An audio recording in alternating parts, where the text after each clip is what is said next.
Good to see you. One of my prized possessions is a picture that I took of my dad walking through an American cemetery in a place called Saint Avoid, France. That day we would visit 3 national cemeteries, one of them in Luxembourg, and I'd stand at the grave of George Patton, which was fascinating. We went to Saint Avoid, but the first one we visited was in Epinal, France. And that was where my dad's friends, the men that he had served with in that very area, where they were buried, and his very best friend, who had been killed in the first moments of combat in November of 1944. My dad turned to me amongst that sea of white crosses and asked me, "Why did I live?"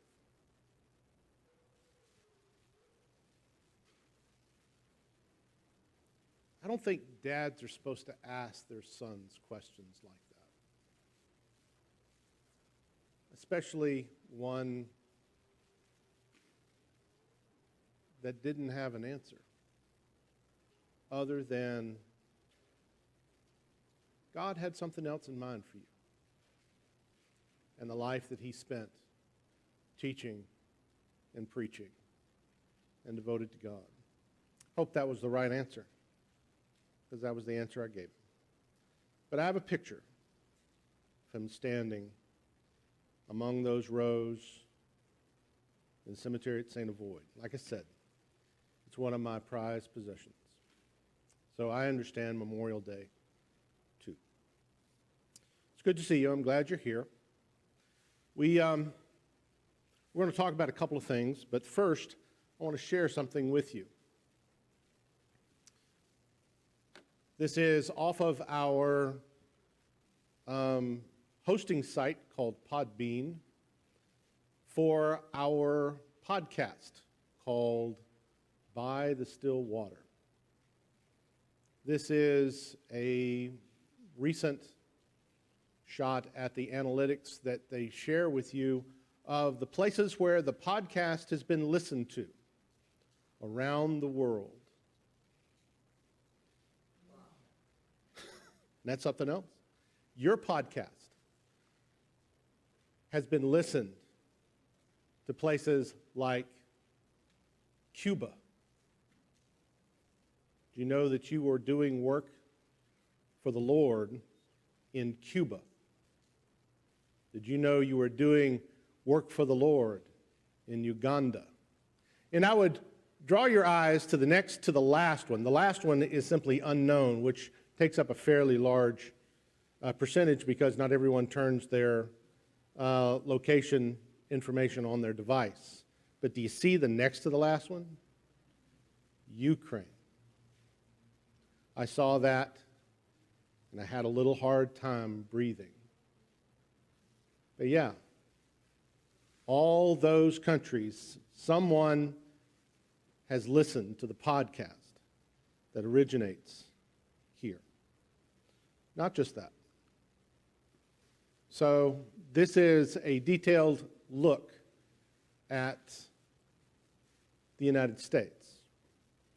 I don't know why there are so many godless people in West Virginia. Somebody explain that to me. I've been to South Dakota. It's not a mystery. North Dakota, Wyoming. There's not enough sheep with internet service in Wyoming to download the podcast. Montana's kind of a mystery. But every other state, someone has listened. Interestingly enough, that after North Carolina itself, California is one of the more popular states. But there's also Florida, Georgia, Ohio, a number of others that lead in that top group. Now, let me tell you a little bit about the podcast to remind everybody. While it is my voice that does the recording, that is the least important thing about it. I'll tell you who really helps that process that you've just seen, where nations have listened to it across Europe, where people in many states have listened to it. I'll tell you who that is. Largely, that's Carla, who sends out notices that the podcast is being published. I'll tell you who else it is. It is you.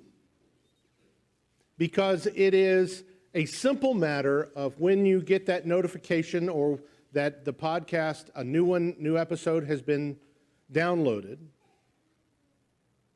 that you hit share and say to somebody, I want you to hear this because I think it would do you some good. I think it would be something interesting. I think it would be something that would maybe get you going for the morning.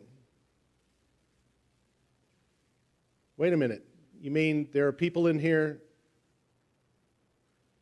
that have never shared our podcast to the people that need it the most? Do you have people that you know that don't know God or don't think about spiritual things? That's what this podcast is designed to do. It's not preaching. It's not haranguing. It's not political. It's not socially revolutionary. I'll tell you what it is. It's spiritually revolutionary. Asking the question, have you ever truly been introduced to the God of heaven? And you get on Facebook, or you get on Twitter, or you get on Instagram, or whatever platform you have, and you can take and share by the still water, and they can get it. And see what good we can do. I just record them. You're the ones that have the friends and people out there that need to hear it. One other thing that happened, and I think it's kind of fascinating. I got an email from Podbean, my hosting site for this, saying now that we have the ability to click a few buttons and you can share it across other platforms. And I went, okay, I can do that. And so I went through and activated and gave access through Podbean to many other podcast platforms, including Samsung. Does anybody in here use a Samsung phone? A few people. Found out something really interesting is that Samsung phones are used worldwide much more than Apple in a huge percentage. In one day, we had 200 downloads. One day, after it became available on Samsung's site. It was pretty cool. Had no idea. But don't let this project just kind of wither away. This is for you to share. Find somebody this week that you could share an episode of By the Still Water and say, these are the people that I worship with. These are the ideas that make us different. Hopefully that's what that represents. By the way, the gold is about the California Gold Rush. And you're going to learn something fascinating. If you ever find a gold nugget, what's the first thing you do? You don't know? Well, listen to the podcast and figure it out. All right.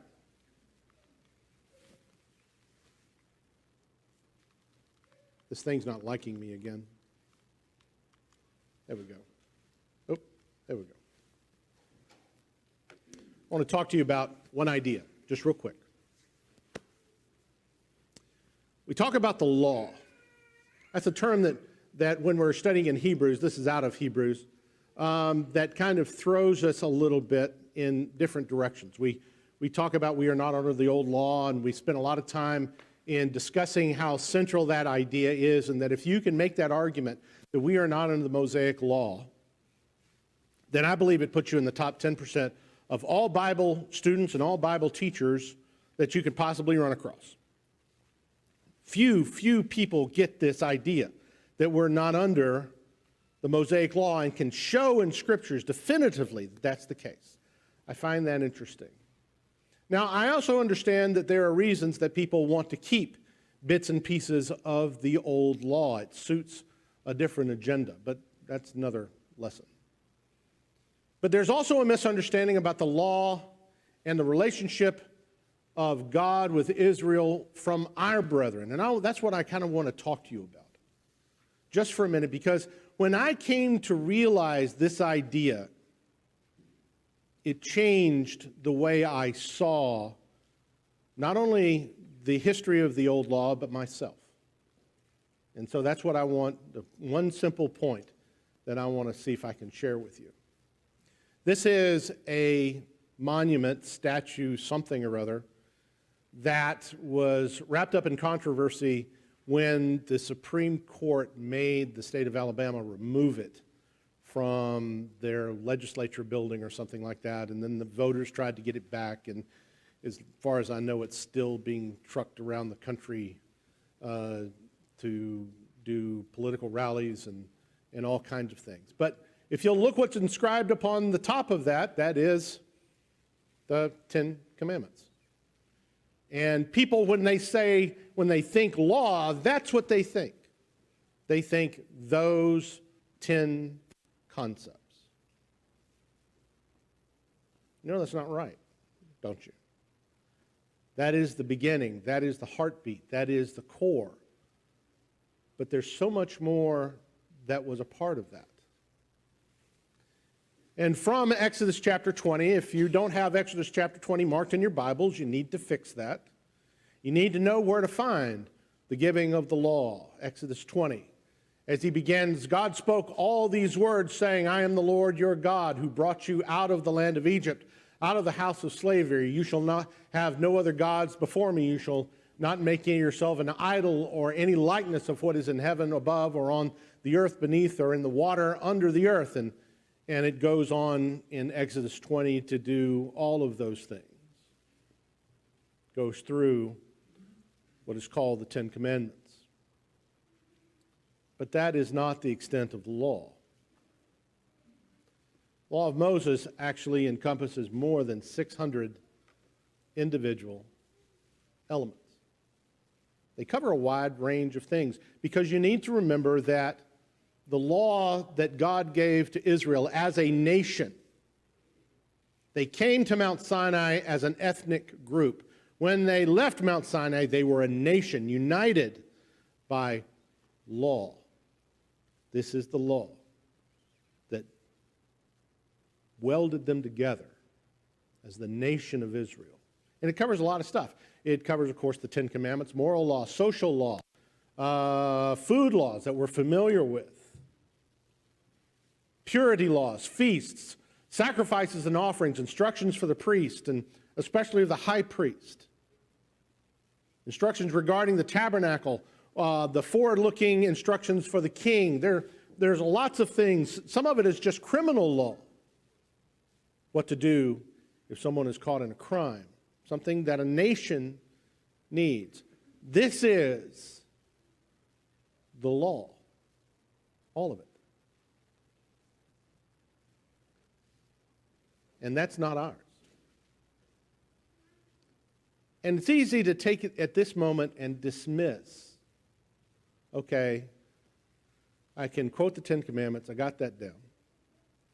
But I know that doesn't apply to me, and all this other stuff about the priests and the sacrifices, none of it. Yet, the book of Hebrews, which of course brought this all to my mind, I'm teaching Hebrews in our Sunday morning class,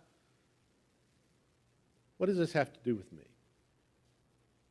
Well, all of this is not what we call the covenant. We're going to go back a chapter. This is where something wonderful happened. They have come to the foot of Mount Sinai. They have escaped Egyptian bondage. They have crossed the Red Sea. God has begun to feed them. God has provided water for them. They have already complained. But here they are at the foot of Mount Sinai. And this is the bargain. In the 3rd month after the sons of Israel had gone out of the land of Egypt, on that very day they came into the wilderness of Sinai. When they set out from Rephidim, they came to the wilderness of Sinai and camped in the wilderness, and there Israel camped in front of the mountain. Then he says, you yourselves know, that there's a verse in between there, but didn't have room for it on the slide. You yourselves have seen what I did to the Egyptians and how I bore you on eagle's wings and brought you to myself. Now then, if you will indeed obey my voice and keep my covenant, then you shall be my own possession among all the peoples, for all the earth is mine, and you shall be to me a kingdom of priests and a holy nation. These are the words you shall speak to the sons of Israel. Many people have looked at this as simply the preamble of the law. It is not. It is an agreement. It is a contract. It is a covenant. So let's talk about 600 laws that God gave them to live their lives, to worship God, to all the things that are a part of that. I'm going to tell you, it comes down to an agreement. They didn't agree to not eat pork. Did you know that? That wasn't negotiated in the contract. They didn't agree to not eat catfish. Not in the contract. I had catfish last night. I'd have made a terrible Jew.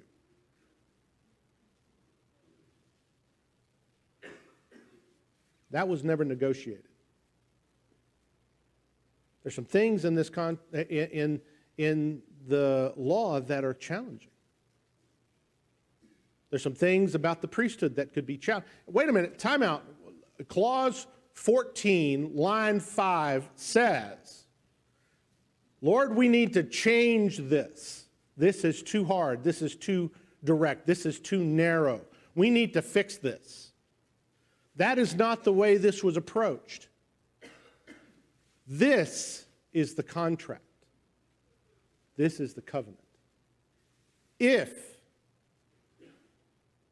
you will indeed obey my voice and keep my covenant, then you shall be my own possession among all the people. You see what that says? The question comes out, will you hear my voice? Will you obey what I tell you? One idea, one question before Israel. Will you be my people? I'm going to tell you what it's going to take. You're going to hear what I have to say. One idea. Chapter 20 begins, okay, now let me tell you what those ideas are. But you've agreed to that. I'm God. I'm the one that brought you out of Egypt. You're going to be my people. Let me show you what that looks like. One idea. Do you know what? When I get that idea down, if I understand that concept of that if I'm going to be part of God's plan, I agree to listen. Period. I imagine there's some things in that law when Moses came down. You're going to make us build a what? A tabernacle? A tent to worship it. Okay. They did. Because what they had agreed to was the covenant. How many things did God give Adam and Eve? Just a simple thing. You can eat of any tree. I've thought about this in different ways. Does this mean, when I look at this verse in verse 16, does that mean they could eat from any tree? I have these visions of Yule Gibbons. Did you know that parts of a pine tree are edible? Now, if you're old enough to know that reference, that's okay. But, I've never eaten an oak tree. Was an oak tree edible before this? Before they sinned? Before they were cast out of the garden? I don't know. Doesn't matter. What matters is the condition he put. One tree. Don't eat it. How'd they do? Not too good. One tree. In Genesis 6, God's talking to Noah. I'm going to make a covenant with you. You know what you're going to do? Well, I'm going to make a covenant with you. Are you going to be my people? Because Noah found grace in the eyes of the Lord. One thing that they needed to do: build an ark.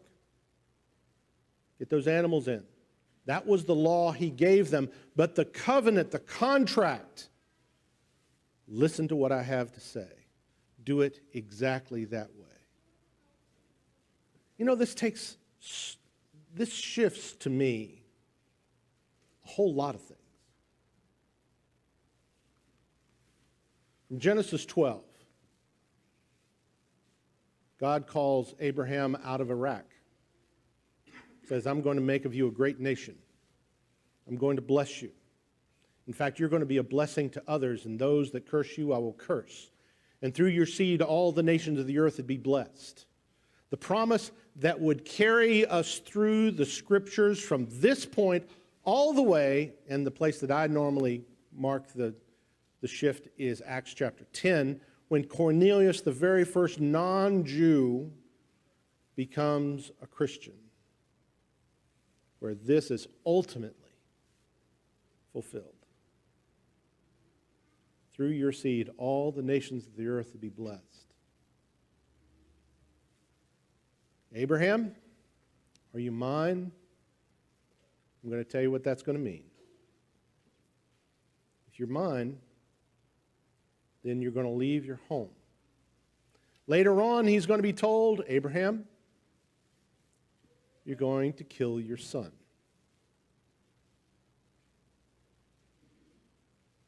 But that was not in the bargain. That was not negotiated by Abraham. People today want to negotiate with God. They want to say, I want worship, but I want it my way. I want morals, but I want morals my way. I want hope, but I want hope my way. I want the church, but please, I'm going to shape the church my way. That's not the bargain. The bargain is God comes to us and says, you want to be mine? Listen to my words. It's that simple.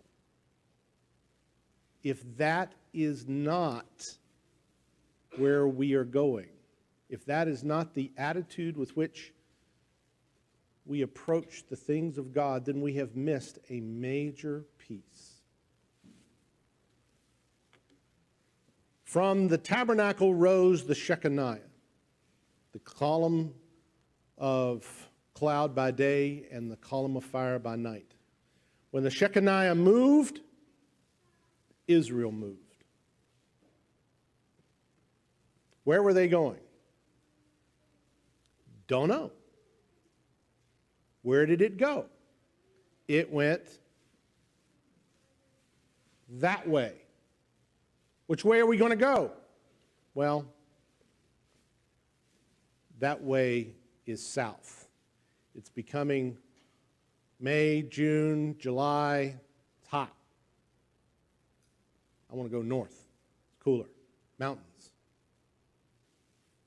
Think that's going to fly? The Shechaniah went that way. The glory of God. Which way are we going to go? That way. Now, how does all this relate to us? Well, we have Abraham making a covenant. But I'd like to approach for a minute Matthew 28.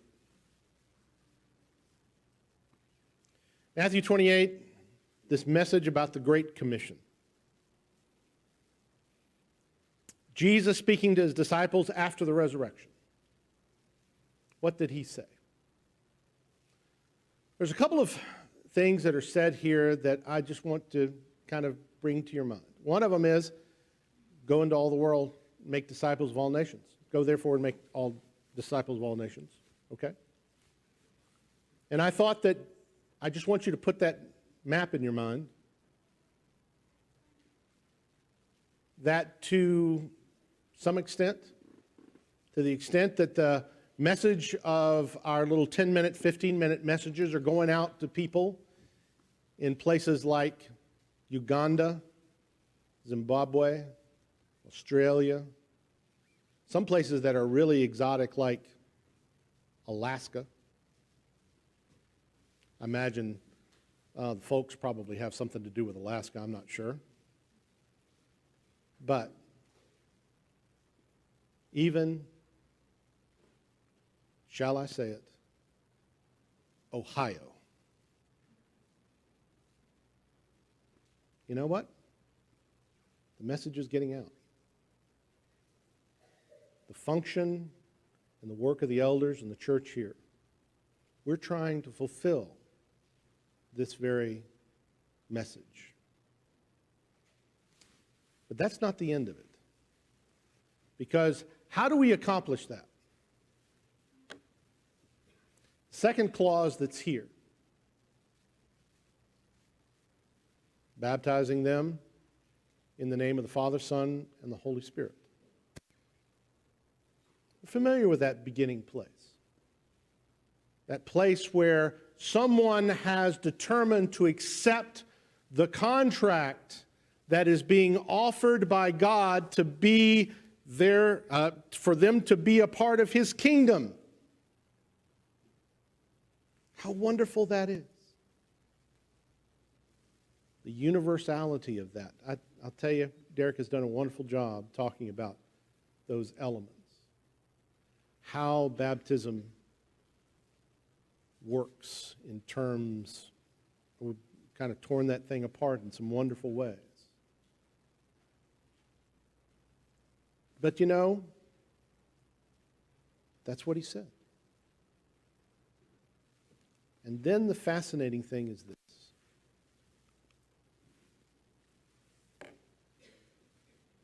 Teach them to observe all that I commanded you. There's a promise attached to all of this. Lo, I'm with you always, even to the end of the age, which is great.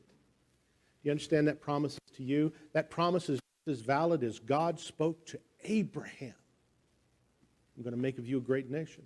It's the same promise in the sense of God speaking to Noah.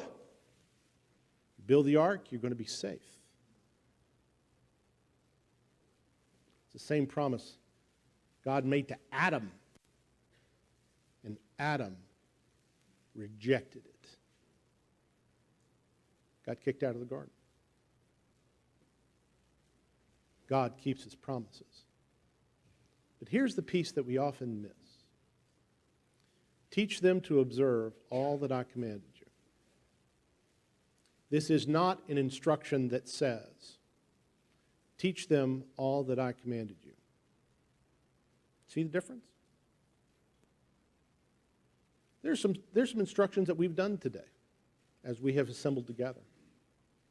We have partaken of the Lord's Supper. We have sung praises, encouraging one another. We have offered our prayers before God. We've had a chance to talk about God's Word. There's an opportunity to contribute to the work that's going on here financially. All of which we have examples or commands in the New Testament to do.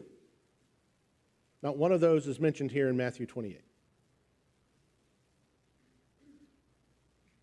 There's also moral elements that are discussed by Paul and by Peter and by James and the other writers of the New Testament when he says there are things that we should take part in and some things that we should flee from in terms of sin and wickedness and worldliness.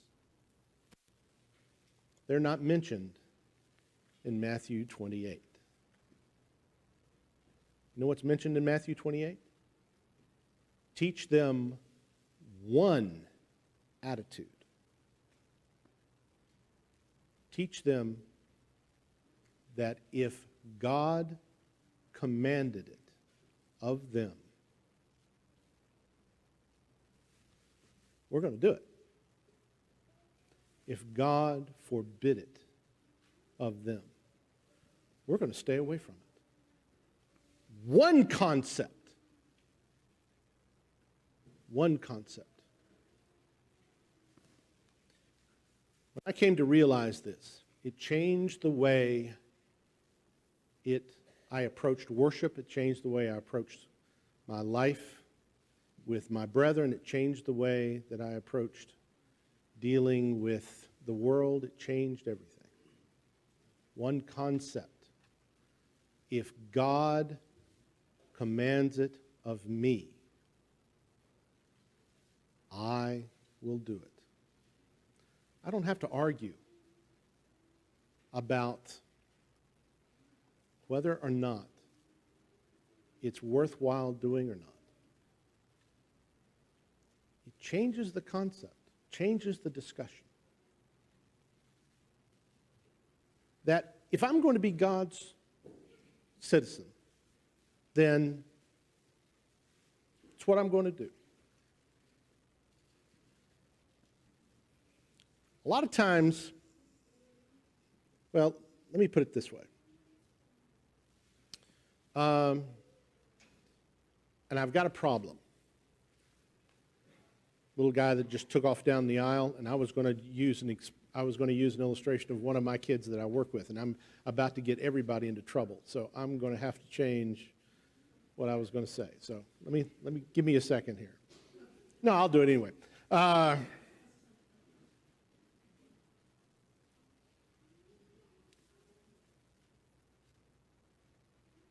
The children I work with that are on the autism spectrum. It's an interesting world.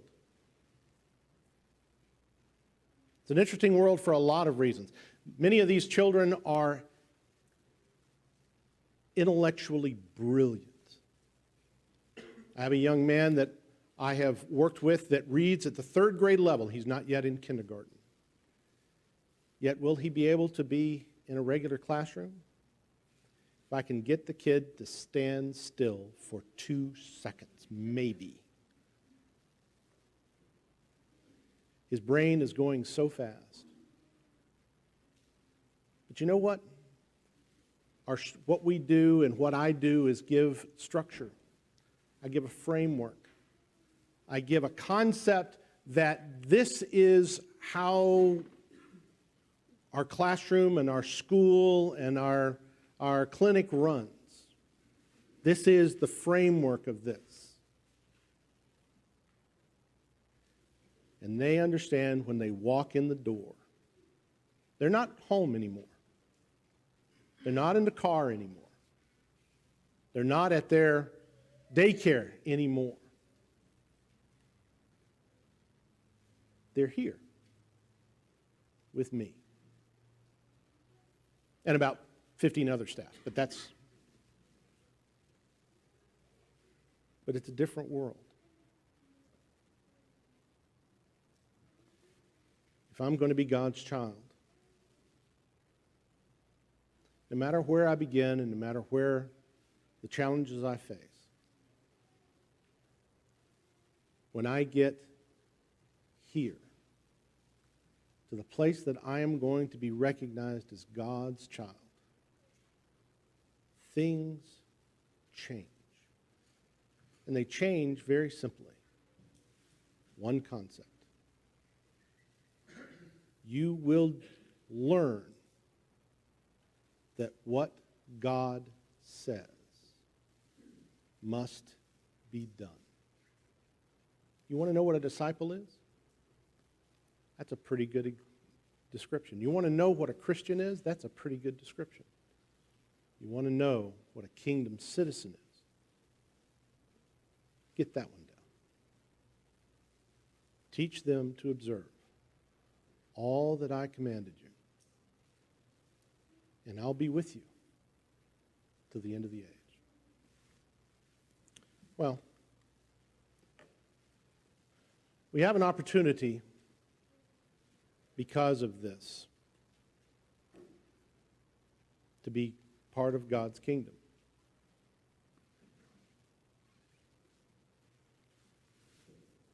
Which one of these examples would you like to pick?